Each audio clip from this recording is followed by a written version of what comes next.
तरीन वीडियोस के लिए हमारा YouTube चैनल सब्सक्राइब करके बेल आइकन प्रेस करिए ताकि आपको मिले हर अपडेट सबसे पहले।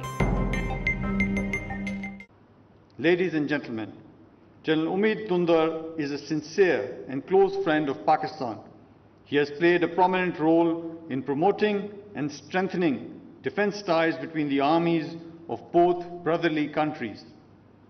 In recognition of his illustrious services, the President of the Islamic Republic of Pakistan has been pleased to confer the award of Nishan-e-Imtiaz Military upon General Umeed Dundar, Commander of Turkish Land Forces.